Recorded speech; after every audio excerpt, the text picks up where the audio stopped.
सुलेमान उर्फे फैजल जट, अफगान और जिब्रान, 3 आतंकवादी सेना, सीआरपीएफ और जम्मू कश्मीर पुलिस के संयुक्त अभियान में ऑपरेशन महादेव में मारे गए। और माननीय अध्यक्ष जी, ये जो सुलेमान है, ए श्रेणी का लश्कर तोयबा का कमांडर था। पहलगाम हमले में और गगनगिर आतंकी हमले में वो लिप्त था। इसके ढेर सारे सबूत हमारी एजेंसियों के पास है।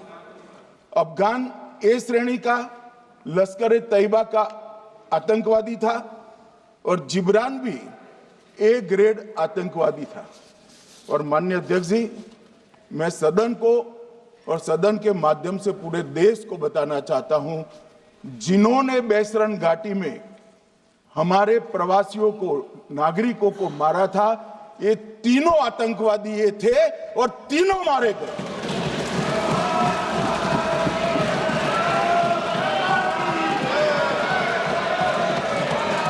और मान्यवर,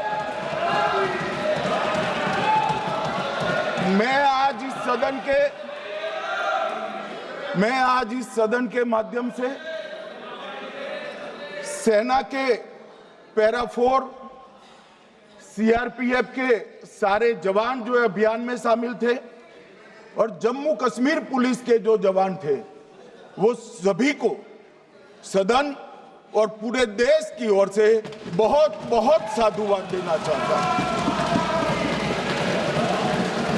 माननीय अध्यक्ष जी, मैं इस ऑपरेशन महादेव के बारे में थोड़ा डिटेल में बताना चाहूंगा।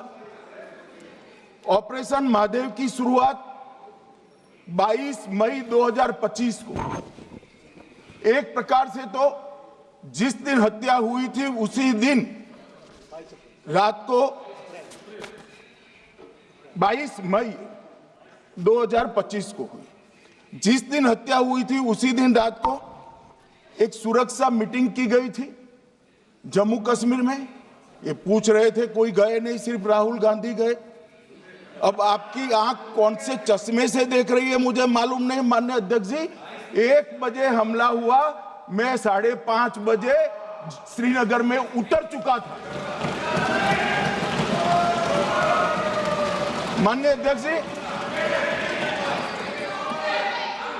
अरे सुनो मैं बताता हूँ ना 22 में, सुनो ना प्लीज, धैर्य रखकर सुनो। हमने आपको नहीं टोका है, सुनना पड़ेगा भाई, ऐसे नहीं चलेगा। माननीय अध्यक्ष जी, नहीं, पर बैठे बैठे मत बोलिए आप भी। माननीय अध्यक्ष जी, 23 अप्रैल को टिप्पणी मत करिए। एक सुरक्षा मीटिंग की गई। सभी सुरक्षा बल, सेना, CRPF, BSF, Jammu Kashmir police, और सबसे पहले उसमें निर्णय किया गया कि जो नृशंस हत्यारे हैं वो देश छोड़कर पाकिस्तान भाग न पाए, इसकी हमने पुख्ता व्यवस्था की और भागने नहीं दी। 22 मई को आईबी के पास एक ह्यूमन इंटेल आई और एक क्षेत्र के अंदर, दाची गांव क्षेत्र के अंदर आतंकवादियों की उपस्थिति की सूचना मिली। आईबी और सेना द्वारा दाचीकाम क्षेत्र में अल्ट्रा सिग्नल कैप्चर करने के लिए जो इंस्ट्रूमेंट हमारी एजेंसियों ने बनाए हैं, इसके द्वारा इस सूचना को पुख्ता करने के लिए मई से 22 जुलाई तक लगातार प्रयास किए गए। ठंड में ऊंचाइयों पर हमारे सेना के अधिकारी पैदल इनके सिग्नल प्राप्त करने के लिए घूमते रहे, आईबी के अफसर भी घूमते रहे, सीआरपीएफ भी घूमती रही, और मान्यवर 22 जुलाई को हमें सफलता मिली। सेंसर्स के माध्यम से आतंकवादी होने की पुष्टि मिल गई। तब 4 पैरा जो हमारी सेना का एक हिस्सा है, उसकी नेतृत्व में 4 पैरा के जवान, सीआरपीएफ के जवान और जम्मू कश्मीर पुलिस के जवान मान्यवर एक साथ ये आतंकवादियों को घेरने का काम किया। सेना, सीआरपीएफ, जम्मू कश्मीर पुलिस की मीटिंग भी की गई। जो 5 ह्यूमन एसेट्स थे उनको भी वहां बेचा गया और कुल मिलाकर कल जो ऑपरेशन हुआ इसमें हमारे निर्दोष नागरिकों को मारने वाले तीनों आतंकी मौत के घाट उतार दिए। मान्यवर, तीनों के नाम मैंने बताए हैं, सुलेमान उर्फे फैजल जट, अफगान और जिब्रान।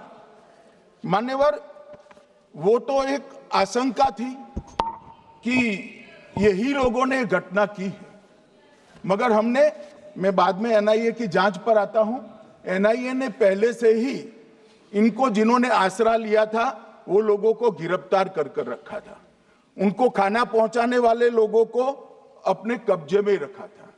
तो जब आतंकवादियों के शव श्रीनगर आए, इनसे पहचान कराई गई। 4 लोगों ने पहचान लिया, यही 3 लोग थे जिन्होंने पहलगांव में आतंकी घटना को। मगर हमने इस पर भी भरोसा नहीं किया मान्यवर, कोई जल्दबाजी नहीं की।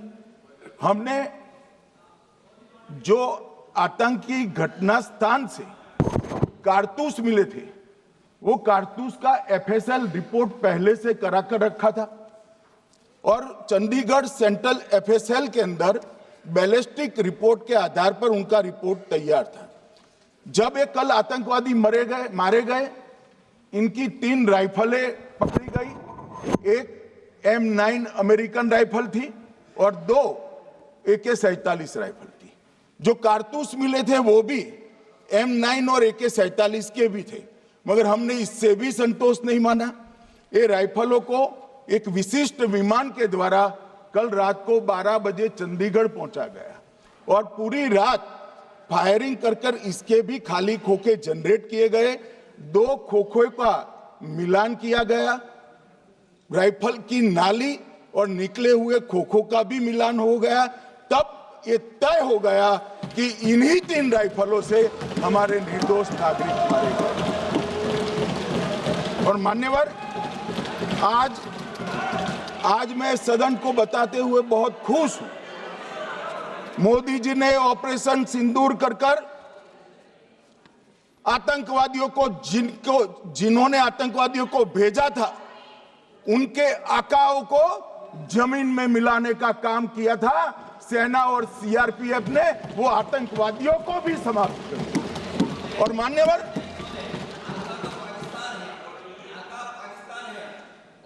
कौन पाकिस्तान से आपकी बात होती है क्या? अरे वेट